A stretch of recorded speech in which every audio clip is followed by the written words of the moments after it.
लोग भी आए थे। पहली बार आए थे? नहीं, पहले भी आए थे, मंत्री जी पहले भी आए थे। पहले भी आए थे जी। मैं उनसे मिलने भी गया था, उनके डाक बंगले पे मिलने भी गया था। तो मिले थे वहाँ भी। जी। उन्होंने हमको कहा था कि प्रयासरत हैं, हम सभी लोग मदद करेंगे। जी। तो आए थे कल, तो उन्होंने 5 लाख की राशि दी। हो सकता है पिताजी को भी न्याय मिल जाए, क्योंकि देखिए 2 महीने तो बीत चुके, लेकिन पता नहीं क्यों कहाँ कैसे वो बिजी थे, कैसे व्यस्त थे, कहाँ भूले थे। लेकिन उनको जब भी याद आई, 2 महीने बाद ही याद आई, लेकिन आई तो पैसा 5 लाख का मतलब चेक दिए।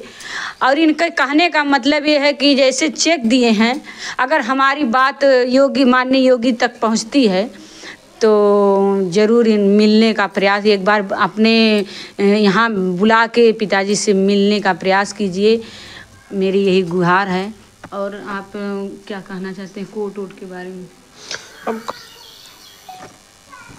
दोस्तों नमस्कार। इस समय फिर मैं जौनपुर ज़िले में अनुराग यादव के घर पे मौजूद हूँ। यहाँ पे कल आए थे खेल मंत्री, और कुछ मतलब इनको संतुलना दिए हैं, पैसा ऐसा कुछ दिए हैं। थोड़ा सा पिताजी से हम उसके बारे में बात करेंगे। और आज जो यहाँ आज 27 को तारीख पड़ा था, दुख की घड़ी ये है कि तकदीर ही हो सकता है कि साथ नहीं दे रही है। और आज भी डेट टल गया, क्योंकि हमारे पूर्व मंत्री मनमोहन सिंह की डेट हो गई कल। कांग्रेस पार्टी के नेता थे। बड़े दुख की ये भी बात है, इसीलिए आज हम तारीख यहाँ फिर टल गया, और पिताजी से थोड़ा सा बात करने का प्रयास करेंगे। भैया कल आए थे खेल मंत्री? जी आए थे, डीएम एसडीएम साहब भी आए थे, और तमाम उनके महकमे की राशि और बोले चेक दिए थे ना? जी। और बोले हैं प्रक्रिया चल रही है, आपके साथ न्याय होगा, हम लोग खड़े हैं। और बहुत बहुत धन्यवाद करता हूँ उन लोगों का जिन्होंने भी मदद किया है इस गरीब की। सबको धन्यवाद, सबको धन्यवाद है। और आप लोग खड़े हो तो मुझे लगता है कि मैं अकेला नहीं हूँ। तो ये माननीय योगी जी की तरफ से आया था? जी, उन्होंने कहा कि मुख्यमंत्री जी से आपके बारे में बात किए हैं, और उन्होंने कहा है हर संभव मदद करने की। और मैं आप लोगों के माध्यम से ये संदेश देना चाहता हूँ माननीय बाबा जी को कि एक बार हमको बुलवा लें, हम मिलना चाहते हैं उनसे मिल के अपनी व्यथा कुछ कहेंगे।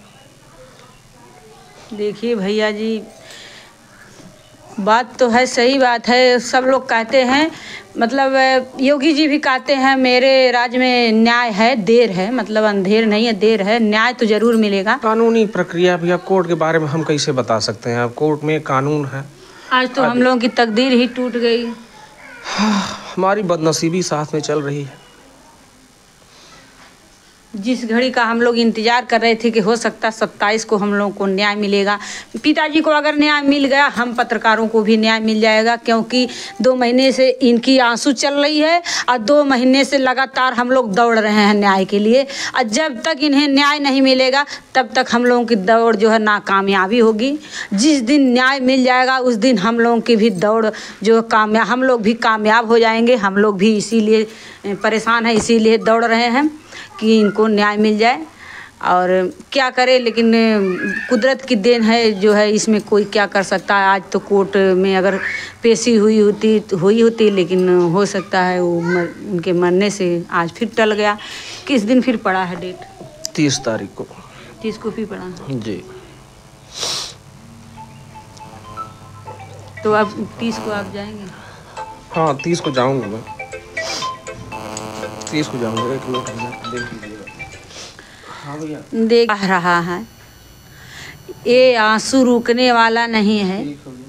जैसे गंगा जमुना का पानी बराबर बहता है, कभी रुकता नहीं है, उसी तरह से माँ और पिता का आंसू जो कभी रुकने वाला नहीं है। ये आंसू गंगा जमुना का धारा बन चुका है।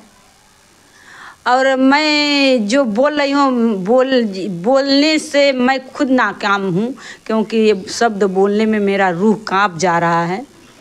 लेकिन क्या करें, हमारी मजबूरी है, हमें दिखाना है। हम इसलिए दिखा रहे हैं, इसलिए नहीं कह रहे हैं किसी को तकलीफ़ हो, इसलिए दिखा रहे हैं कि ऐसी हत्या कोई और आइंदा ना करे। कितना बड़ा दुश्मन हो, 2-4 झापड़ मार के जो हाथ पैर तोड़ दे भैया, उससे थोड़ा संतुष्टि अपने दिल को पहुंचा ले, लेकिन किसी का जान मत लीजिए, क्योंकि जान लेने के बाद आपके ऊपर क्या बीतेगी वो तो आप ही जानेंगे, लेकिन जिसका जान जाएगा उसके परिवार पे क्या बीत रहा है वो तो कोई कह ही नहीं सकता है। क्योंकि अब उस समय जो मारे होंगे तब तो उनको समझ में नहीं आया होगा, अब उनको जेल की रोटी, तो वो तो जेल की रोटी खा रहे हैं, जेल में तो उनको सुकून से एक रोटी मिलता होगा। लेकिन ये पिताजी का आंसू जो है गंगा जमुना का धारा बन चुका है। अम्मा का भी आंसू 2 महीने से रुक नहीं रहा है। तो कोर्ट में आप जाएंगे? हाँ, 30 तारीख को जाएंगे कोर्ट। 30 तारीख को कोर्ट जरूर जाएंगे हम। जैसे ये आपको ये कल जो चेक मिला है, मतलब किसके द्वारा उनको मतलब पहुंचाया गया, ये आपकी सूचना तो कैसे आपको चेक मिला? नहीं, अचानक से आए मंत्री जी को सूचना मिली कि मंत्री जी आ रहे हैं, तो 10 मिनट बाद आ गए। हमने बैठाया सब लोगों को। आपको पता नहीं? हाँ, अपना दुख तकलीफ बताया उन लोगों को, तो बोले सब कुछ होगा, अब चिंता मत करिए। ये सवाल आप नहीं रखे कि एक बार जैसे आप चेक दे रहे हैं, चेक से संतुष्टि हमें नहीं है, एक बार हमें योगी बाबा से मिलवा दीजिए? जी, उसके बारे में भी बात किए हैं। उन्होंने कहा है जहाँ जैसी ज़रूरत पड़ेगी आप हमको बताइएगा, मिलवाएंगे। तो अब ज़रूरत पड़ेगी क्या, अब कौन सी ज़रूरत बाकी रह गई मेरी? बस ज़रूरत है कि न्याय मिल जाए, और क्या ज़रूरत, क्या ख्वाहिश। जब तक न्याय नहीं मिलेगा तब तक गंगा जमुना की धारा इसी तरह से बहती रहेगी, और तब तक नहीं, गंगा जमुना की धारा ये तो जीवन भर बहेगी। लेकिन न्याय मिल जाएगा, थोड़ा सा कलेजे को ठंडक मिल जाएगा। न्याय का मतलब वो अपराधी को फांसी की सज़ा हो जाए और उसका घर गिर जाए, तब तो पिता और माँ को थोड़ा सा संतुष्टि मिलेगा, और हमारे दर्शकों को भी थोड़ा संतुष्टि मिलेगा, जो बेसब्री से बहुत 2 महीने से इस न्याय के लिए एकदम परेशान हैं, टकटकी लगा के इस घर पे इस पिताजी के न्याय के लिए सब बेसब्री से इंतज़ार कर रहे हैं। उन्हें भी ठंडक मिल जाएगा। क्या बच्चियों के बारे में भी कुछ उनसे सवाल हुआ था? हाँ, उन्होंने कहा हर संभव मदद की जाएगी, बच्चियाँ अगर खेलना चाहती है तो खेलें, हम सारी व्यवस्था कराएंगे। ये सवाल कोई नहीं किया कि अगर बच्चियां खेल नहीं, आज मेरा बेटा एक तो खेल रहा था, वो पहुंच ही नहीं पाया, बीच में गर्दन कट गया। बच्चियां रास्ते में, वो लड़की हैं, लड़के का गर्दन तो कट गया, लड़का था जबकि, और लड़की हैं, वो कैसे सुरक्षित रहेंगी, कैसे खेलने जाएंगी? उनके लिए कोई सुरक्षा नहीं, हमने इस बारे में सुरक्षा के बारे में नहीं कहा। अभी उसकी मांग आप नहीं किए तो कोई पत्रकार भी नहीं उसकी मांग किया? तो रो रहे थे, हम ध्यान नहीं दिए, और वीडियो भी नहीं देखते हैं, बार बार वही चीज़ आती है तो मैं परेशान हो जाता हूँ। मेरी ये भी गुहारिश है खेल मंत्री से, अगर मेरा मतलब अगर कोई सवाल अगर ना हुआ हो आपके सामने, तो ये सवाल मेरा अगर पहुँचता